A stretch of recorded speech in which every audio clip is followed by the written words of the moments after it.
বিসমিল্লাহির রহমানির রহিম। 27শে জানুয়ারি 2025। বাংলাদেশ এবং বাংলাদেশের বাইরে যারা আমার ভিডিও দেখেন সবার প্রতি শ্রদ্ধা এবং ভালোবাসা। অবশেষে বিএনপি কৌশলে বিজয়ী হতে যাচ্ছে, এটা হলো শিরোনাম। তার অর্থ হলো যে বিএনপির সাথে চরমোনাইয়ের সমঝোতা হয়ে গেছে, এটাও আর একটা শিরোনাম। বিভিন্ন দিক থেকে বিএনপিকে যখন কোণঠাসা করা হচ্ছিল, ঠিক তখন চরমোনাইয়ের সাথে আজকে বিএনপির মির্জা ফখরুল সাহেবের যে বৈঠকটা হলো ঘণ্টাব্যাপী, এটার একটা ঐতিহাসিক মূল্য আছে।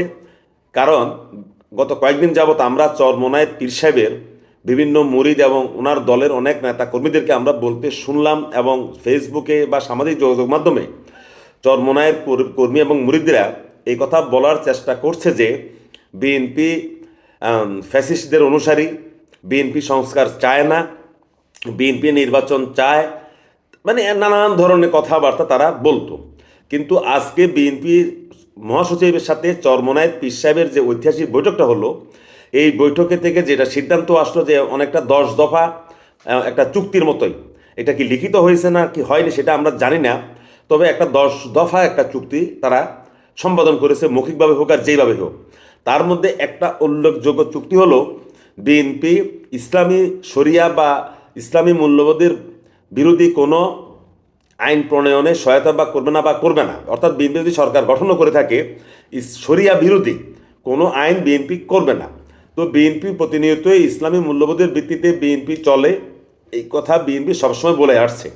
আজকে চরমোনাইয়ের পীর সাহেবের সাথে যেই চুক্তিটা হলো, মৌখিক হোক যাই হোক, এতে করে বিএনপি মোটামুটি একটা পর্যায়ে গিয়েছে যে বিএনপি ইসলামের প্রতি বা ইসলামী মূল্যবোধের প্রতি শ্রদ্ধাশীল, এবং আগামীতেও তারা শ্রদ্ধাশীল থাকবে। এবং যে বিএনপি নির্বাচন করে করে বিএনপি পাগল হয়ে গেছে, বিএনপির দেরি সহ্য হচ্ছে না, এই কথাগুলো আর চরমোনাইয়ের পীর বা পীরের মুরিদদের আর বলার সুযোগ থাকবে না। তার কারণ হলো আজকে চরমোনাইয়ের পীর সাহেব সহ যে যৌথ ব্রিফিং হয়েছে, সেখানেও চরমোনাইয়ের পীর সাহেব যে কথা বলতে চাচ্ছেন বিএনপির মহাসচিবের সাথে একই সুরে, যে 1 বছরের মধ্যে নির্বাচন সম্ভব। জামাতে ইসলামও ঠিক এখন বিএনপির লাইনে কথা বলছে। প্রথম দিকে যখন বিএনপির পক্ষ থেকে নির্বাচনে তাগাদা দেওয়া হচ্ছিল, তখন অনেকে বৈষম্য বিরোধী ছাত্র আন্দোলনের নেতারা তারা বিএনপিকে নিয়ে তুলোধনা করেছে, বিএনপির কঠোর সমালোচনা করেছে। কেন বিএনপি নির্বাচন চায়? এত ছাত্র তো রক্ত দেয়নি শুধুমাত্র নির্বাচনের জন্য। তাদের সাথে বৈষম্য বিরোধী ছাত্রদের সাথে সুর মিলিয়ে প্রথমে জামাতও বলেছে এবং পরে চরমোনাই বলেছে। কিন্তু এখন জামাত ইসলামও নির্বাচন চায়, মোটামুটি বলা চলে এই বছরের মধ্যে তারা নির্বাচন চায়, ডিসেম্বরের মধ্যে। অপরদিকে চরমোনাইয়ের পীর সাহেবও এই ডিসেম্বরের মধ্যে তারা নির্বাচন চায়। তাহলে জিনিসটা কি হলো? মোটামুটি যে কথাটা বলতে চাচ্ছি, বিএনপি যে নির্বাচনটা এই বছরের মধ্যে করতে চাচ্ছে 2025 সালের মধ্যে, এই জায়গাতে জামাতের পর বৃহত্তম ইসলামী সংগঠন যেটা চরমোনাইয়ের পীর সাহেবের দল, ইসলামী শাসনতন্ত্র আন্দোলন, তাদের অনেক নেতা এবং কর্মী আছে, সমর্থক আছে সারা বাংলাদেশে, তারাও মোটামুটি বিএনপির সাথে সুর মিলিয়ে 1 বছরের মধ্যে নির্বাচনটা চাচ্ছে এবং দাবিটা জানাচ্ছে। এতে করে বিএনপির মোটামুটি মানসিক এবং শারীরিক যে শক্তি যেটা দরকার বিএনপি সেটা পেয়েছে। এখন বিএনপি বর্তমান যে অন্তর্বর্তী সরকার, সেই সরকারকে চাপে রাখতে বিএনপি আরও কয়েক ধাপ এগিয়ে গেল। আমি আবারও কথাটা বলি, বিএনপি কয়েক ধাপ এগিয়ে গেল।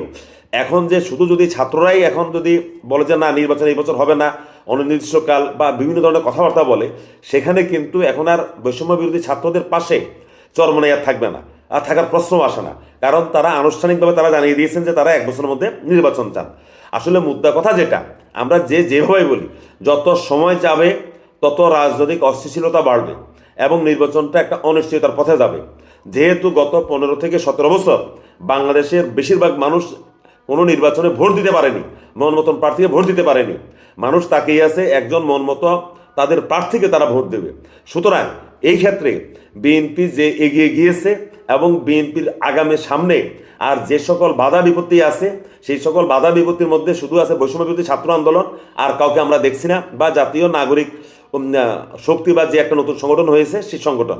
এই ছাড়া আর কোনো সংগঠন রাজনৈতিকভাবে এই মুহূর্তে বিএনপির সামনে আর বাধা হয়ে দাঁড়িয়ে নাই।